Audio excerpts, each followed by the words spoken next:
Hello students, आज हम Shri Balaji publication की कक्षा 9 की सीरीज़ में चैप्टर नंबर 1 की सेकंड क्लास स्टार्ट करेंगे। एक्सरसाइज टाइटल है 1.2, जिसमें कि पहला क्वेश्चन है, निम्न प्रत्येक दशमलव को पूर्णांक के भागफल में व्यक्त कीजिए। ठीक है, तो सबसे पहले हम इस दशमलव को लिखेंगे 0.9। इसको फ्रैक्शन बना लेंगे। फ्रैक्शन में नीचे 1 सब में रहता है। ठीक है, अब इसको ऊपर से पॉइंट हटाएंगे, नीचे 0 आ जाएगा। ठीक है, तो इससे फ्रैक्शन बनेगी 9/10। ठीक है, इसी प्रकार हम दूसरा सवाल करेंगे। इसको हम कैसे करेंगे, 0.67। ओके, इसके नीचे 1 लगा लेंगे, ऊपर से पॉइंट हटाएंगे, नीचे 2 0 आ जाएंगी, जिससे ये बनेगा -67/100। ओके, अब हम दूसरा सवाल देखेंगे। दूसरे सवाल में बोल रहा है वो कि निम्न प्रत्येक आवर्ती संख्या दशमलव आवर्ती संख्या को पूर्णांक के भागफल के रूप में व्यक्त कीजिए। अभी यहाँ पर देखिए, सिंगल डिजिट था, 9 के ऊपर बार वगैरह कुछ नहीं था, ये था शांत। ठीक है, लेकिन ये कौन सा है, आवर्ती। आवर्ती मतलब कि 7 कंटिन्यूसली आता ही रहेगा। इधर 57 कंटिन्यूसली आता ही रहेगा। 57, फिर उसके बाद 57, उसके बाद 57, तो उसको रोकने के लिए बार लगा देते हैं। तो इसको कैसे करेंगे, तो उसको सबसे पहले हम जैसे लास्ट एक्सरसाइज में हमने किया था कि इसको हम पहले x मान लेंगे। x बराबर 0.7 बार, तो इसको थोड़ा सा एक्सपेंड कर देंगे, 0.777 डॉट डॉट डॉट। ओके, तो अब हम सबसे पहले इसको इक्वेशन नंबर 1 दे लेंगे। अब इसमें समीकरण 1 में देखो यहाँ पे सिंगल डिजिट है, तो हम 10 का गुणा करेंगे।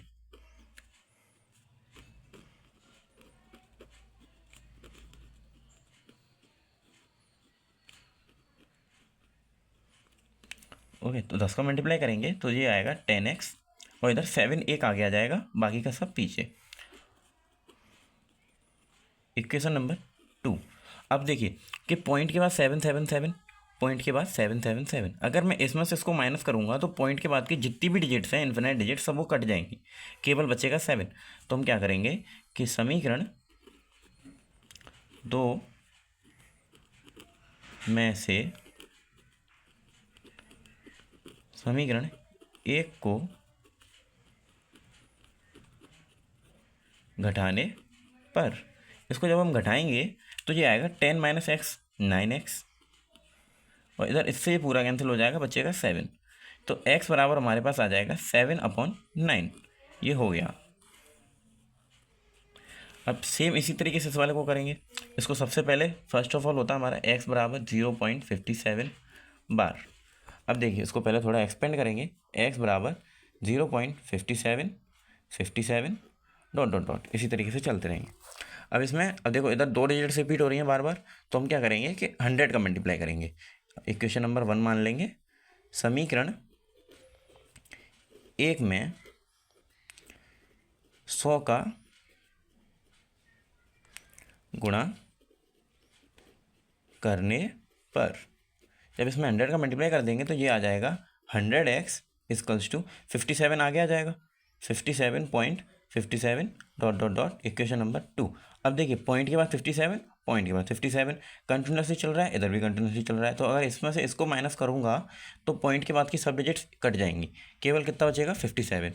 तो हम क्या करेंगे कि समीकरण 2 माइनस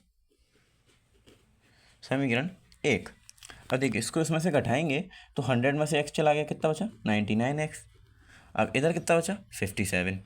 तो x बराबर कितना आ जाएगा, 57/99। अब देखिए, अगर इसको आप काटना चाहें तो 7 5 12 3 3 18, तो 3 से कैंसिल हो जाएगा। 3 से उसको काटेंगे 19 टाइम्स, ये 33 टाइम्स, ये भी हो गया आपका। ओके, तो इसी प्रकार आप इसके आगे के और सवाल भी कर सकते हैं। तो अब क्वेश्चन नंबर 3। क्वेश्चन नंबर 3 में बोल रहा है कि 5 और 6 के बीच में 3 परमेय संख्या ज्ञात कीजिए।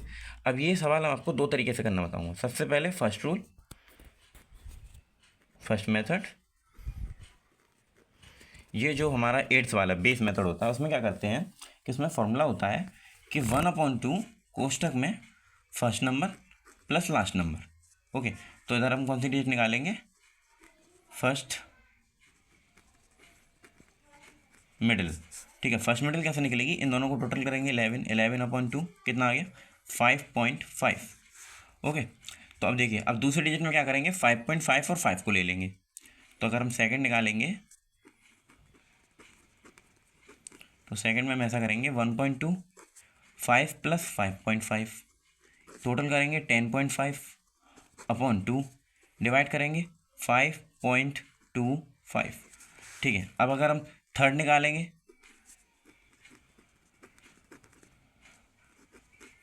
थर्ड मिडिल में क्या करेंगे 1.2। अब हम चाहें तो इसको और 5.5 को भी ले सकते हैं, लेकिन हम ऐसा नहीं करेंगे, हम क्या करेंगे लास्ट वाली को भी ले लेंगे, उसको भी यूज़ कर लेंगे। तो हम 6 + 5.5 कर लेंगे। इन दोनों को टोटल करेंगे तो हमारा आ जाएगा 1.2 मल्टीप्लाइड बाई, ये टोटल करेंगे 11.5 डिवाइड करके आंसर आएगा 5.75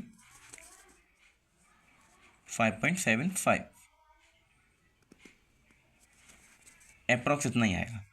ओके, तो इसको एक बार क्रॉस चेक भी कर लेते हैं, इतना ही आएगा। ओके, तो अब मैंने आपको बताया था कि ये फर्स्ट मेथड है, लेकिन सेकंड मेथड क्या कहता है, ये थोड़ा इजी होता है, इसके कंपैरेटिवली ये थोड़ा शॉर्ट भी पड़ेगा और इजी भी होगा।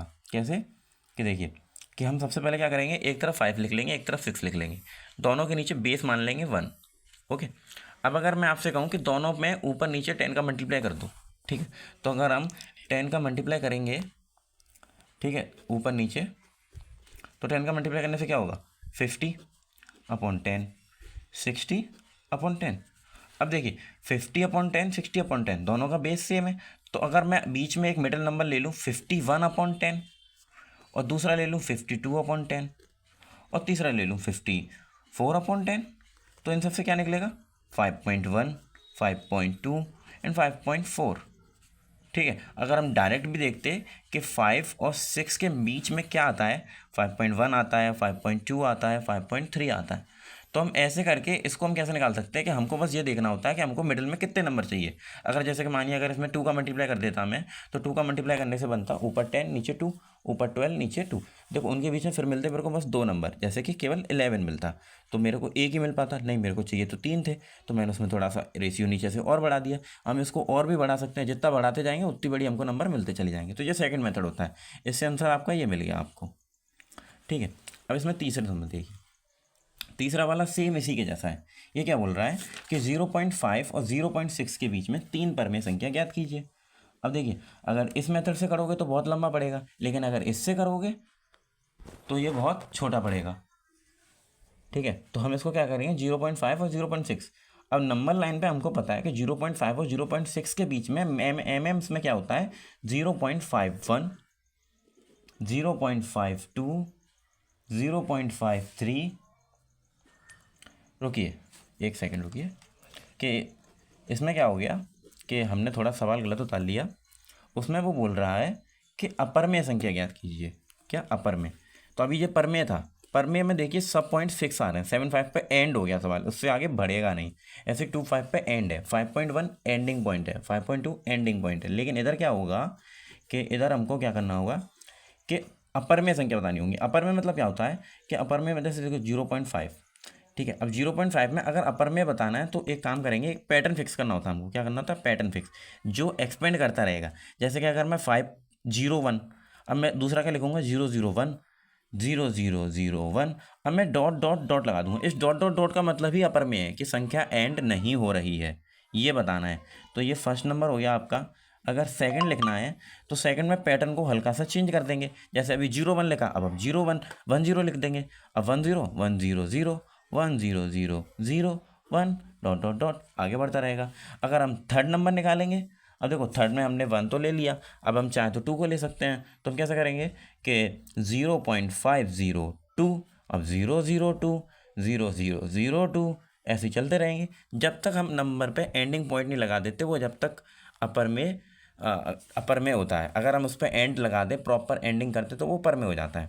अब देखिए इधर, अब देखिए 0, अब √2, अब रूट के नंबर्स हैं √2 और √7। अब देखो √2 और √7 के बीच में नंबर कौन कौन से आते हैं, √3 आता है। अब देखिए √4 भी आता है, वो मैं बताऊंगा क्यों नहीं लिया।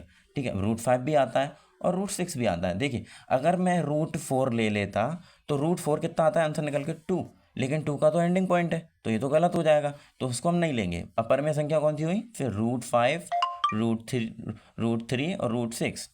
ठीक है, देखिए क्वेश्चन 6 में √2 का दशमलव के 2 स्थानों तक परमेय सन्निकट ज्ञात कीजिए। देखिए दशमलव में ज्ञात करना है तो सबसे पहले √2 की वैल्यू निकालेंगे। वैल्यू कैसे निकालते हैं कि भागफल मेथड यूज़ करेंगे। तो उसको सब पहले पहले 2 लिख लेंगे, रूट में 2 ही है केवल, 0 0 0 0। अब इसमें क्या होता है, पीछे से रूट बनाते हुए लेके आते हैं, एक पीछे से 2 2, अब ये से निकालेंगे, देखिए 1 1 1 1 से बच गया, 1 1 2 हो गया। अब 0 को उतार लेंगे, अब एक ऐसी संख्या ढूंढेंगे जिसका उसमें उतने टाइम ही मल्टीप्लाई करें और इसमें से इससे कम ही आए, 100 से कम आए, तो कितना 4। ठीक है, अब पॉइंट के बाद का डेट उतारा तो पॉइंट लगा लेंगे।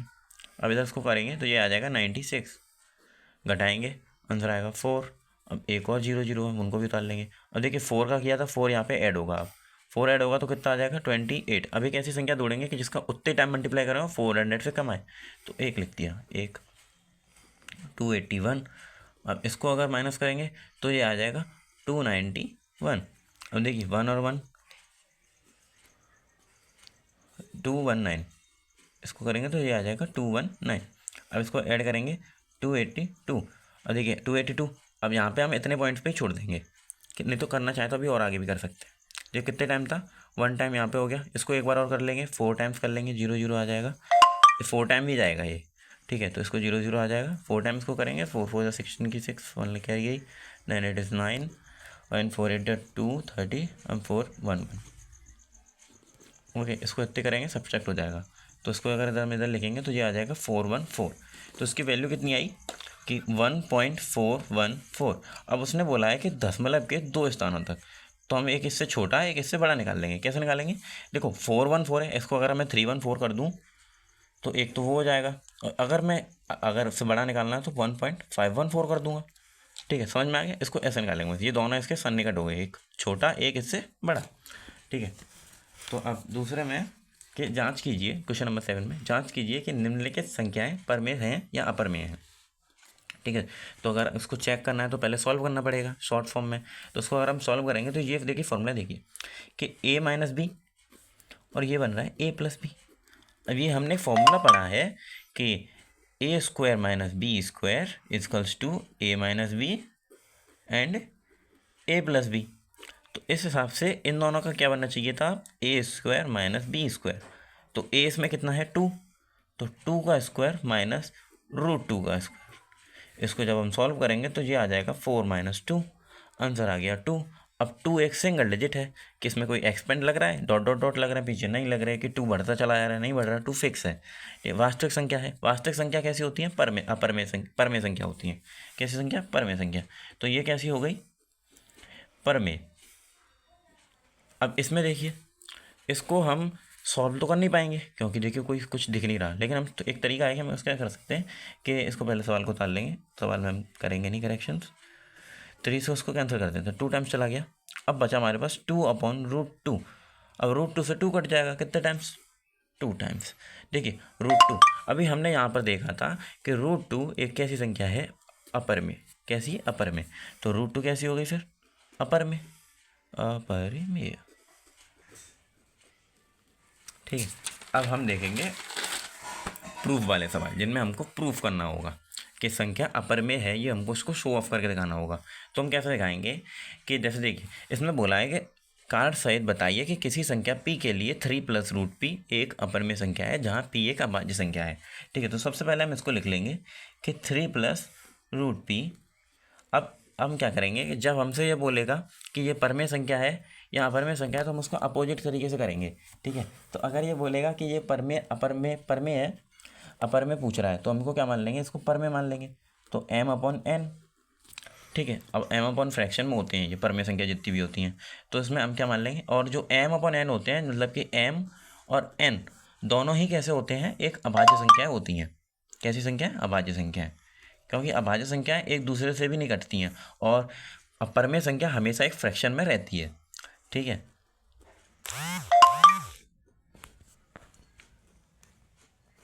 अब इसको मान लिया हमने इतना। अब देखिए कि अगर 3 को मैं इधर ले आऊँ, √p माइनस m/n माइनस 3। अब देखिए इधर एक नॉर्मल फ्रैक्शन बन चुकी है कि m/n माइनस 3। अब हम इसको नोटेशन डाल देंगे इधर कि m/n माइनस 3 कैसी संख्या है, एक परमेय संख्या है, क्योंकि इसमें ना कोई रूट आ रहा है ना कोई संख्या कंटिन्यूसली बढ़ रही है। ठीक है, इसको हमने कैसे मान ली, परमेय संख्या है। लेकिन √p कैसी संख्या है, रूट पी एक अपर में संख्या है।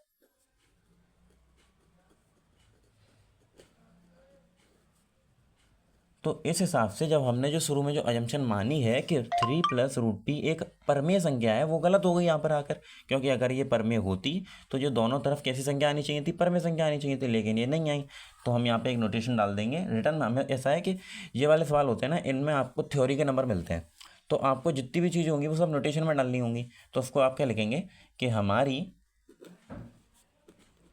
कल्पना जो हमने इमेजिनेशन की थी वो कैसी है, गलत हो गई, यहाँ पर गलत है। ठीक है, तो हम क्या लिख देंगे, अर्थात या तो हम ऐसे लिखें, या फिर 3 जब पर में नहीं है तो फिर कौन सी होगी, अपर में होगी। एक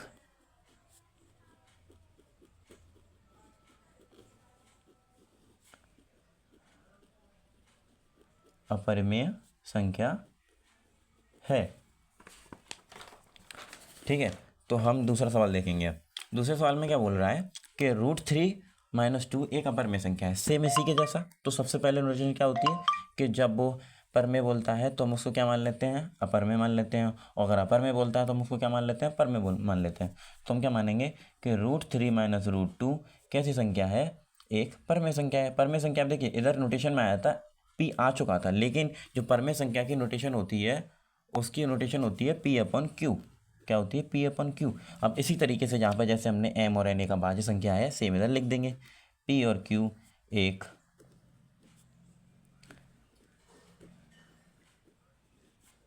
अभाज्य संख्या है।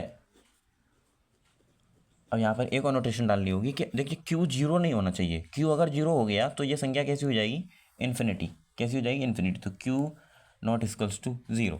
अब हम क्या करेंगे कि इसको थोड़ा सिंप्लीफाई करेंगे, क्योंकि देखिए दोनों तरफ रूट्स बन रहे हैं तो उनको सिंप्लीफाई करना थोड़ा डिफिकल्ट है।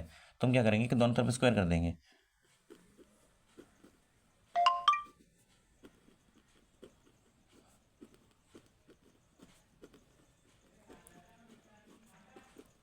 अब दोनों तरफ वर्क करेंगे तो देखिए इधर √3 - √2 का होल स्क्वायर, इधर आ जाएगा P² / Q²। इसको जब हम सॉल्व करेंगे तो ये आ जाएगा तुम्हारा 3 + 2 and -2 and it will be √6। ठीक है, इसको सॉल्व करेंगे तो P² / Q²। सॉल्व करेंगे 5 - 2 √6 P² / Q²। ठीक है, अब यहाँ पर हमने एक चीज़ देखेंगे कि हम Q को इधर भेज देंगे। क्या करेंगे, एक Q इधर भेज देंगे, वो मैं बताऊँगा आपको क्यों भेजा हमने।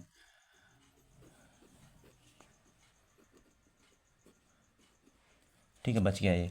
अब हम क्या करेंगे, उसी जैसे लास्ट में जो हमने जो बोली थी जो नोटेशन, वही हम इधर डाल देंगे।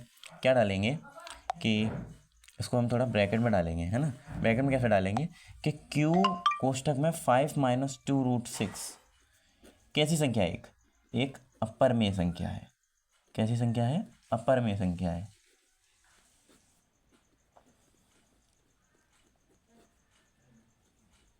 अगर हम देखो हमने Q इस तरफ क्यों भेजा, कि अगर हम Q इधर ना भेजते तो वो सवाल ऐसा लगता कि हमने फर्स्ट इक्वेशन को ही लास्ट में लेते चले गए और केवल थ्योरी लिख के हमने उसको गलत प्रूफ कर दिया। लेकिन ऐसा नहीं करेंगे, हम Q को भी इधर भेज देंगे कि हमने एक परमेय संख्या इधर और भेज दी, क्योंकि ये Q तो परमेय ही है। ठीक है, हमने उसको और भेज दिया, लेकिन फिर भी ये संख्या कैसी रही, अपरमेय ही रही। ठीक है, तो अब ये वाली कैसी संख्या, देखो P² भी परमेय और Q भी परमेय, तो ये कैसी संख्या हुई, एक परमेय संख्या हुई। ये कैसी है, एक परमेय संख्या है। फिर इस हिसाब से हमारी इधर भी एजम्पशन गलत हो गई। हमारी एजम्पशन के हिसाब से दोनों तरफ कैसी संख्या आनी चाहिए थी, परमेय आनी चाहिए थी, लेकिन नहीं आई। तो हम यहाँ पे क्या लिख देंगे कि हमारी कल्पना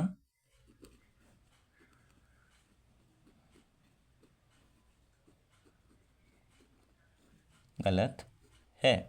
ठीक है, हमारी कल्पना गलत है। तो हम इसको कैसे बोल सकते हैं, या फिर अर्थात, ऐसा अर्थात है कि हम नोटेशन के रूप में डाल देंगे। ठीक है, तो अर्थात मतलब कि √3 - √2 एक अपरमेय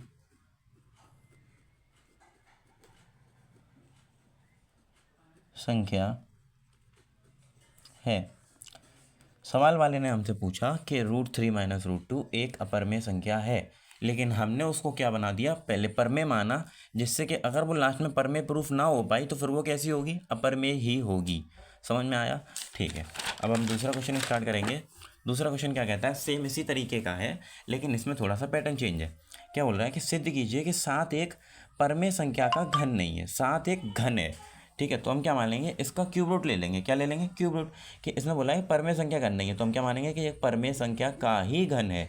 तो ये जिसका घन है, जैसे मान लो 7 जिसका घन होगा वो कौन सी संख्या होगी, क्यूब रूट में 7, ठीक है, वही तो होगी वो संख्या। अगर मैं इसका क्यूब कर दूंगा तो 7 आ जाएगा। हम इसको क्या मान लेंगे, परमेय, पी अपॉन क्यू, ठीक है। जब हम इसको पी अपॉन क्यू मान लेंगे तो इधर हम same notations, P and Q एक अभाज्य संख्या है। इन सवालों में आप जितनी थ्योरी लिखोगे उतना बेटर रहेगा, और ये कंपलसरी आते ही आते हैं। 5 नंबर का आपको आपके पेपर में मिल ही जाएगा, ठीक है। दूसरे इसमें क्या डालते हैं कि क्यू ज़ीरो नहीं होना चाहिए, ठीक है, क्यू ज़ीरो नहीं होना चाहिए। अब हम सबसे पहले क्या करते हैं, लास्ट सवाल की तरह, उसमें हमारे पास क्या था, स्क्वायर था, रूट थे, तो रूट का स्क्वायर करके हमने खोल दिया। लेकिन इसमें क्या है, क्यूब रूट। क्यूब रूट के लिए करना पड़ेगा, घन करने पर, दोनों ओर घन करने पर, दोनों ओर घन करेंगे तो इधर 7 आ जाएगा, क्यूब रूट घट जाएगा, इधर P Q upon Q Q, ठीक है। तो अब हम क्या करेंगे, क्यू क्यू की इधर भेज देंगे, P Q equals to 7 Q Q, ठीक है। तो इस हिसाब से हमको पता पड़ता है कि देखिए इधर भी परमेय और ठीक है, तो इस हिसाब से हमको क्या पता पड़ता है कि 7 इसका एक गुणनखंड है, ठीक है, का गुणनखंड, इसका गुणनखंड 7 है, ठीक है, क्योंकि ये क्यूब रूट इसी का मिला, ठीक है। इसका गुणनखंड कितना है, 7। लेकिन अब एक चीज़ समझ में आती है हमारे, ये देखिए दोनों तरफ संख्या बराबर आ चुकी हैं, ये भी परमेय ये भी परमेय। अगर ये अपर में आती तो ये भी अपर में आती, लेकिन दोनों परमेय आ चुकी हैं। लेकिन हमने शुरू में जो डिजिट ली 3√7, वो एक कैसी संख्या है, मतलब क्यूब रूट 7, क्यूब रूट 7 एक अपरमेय संख्या है। कैसी संख्या है, एक अपरमेय संख्या है। नोटेशन परमेय मानने पर भी वो कैसी निकली, परमेय, लेकिन वो है कैसी, अपरमेय। तो हमने भले ही उसको परमेय माना लेकिन है वो कैसी, अपरमेय संख्या।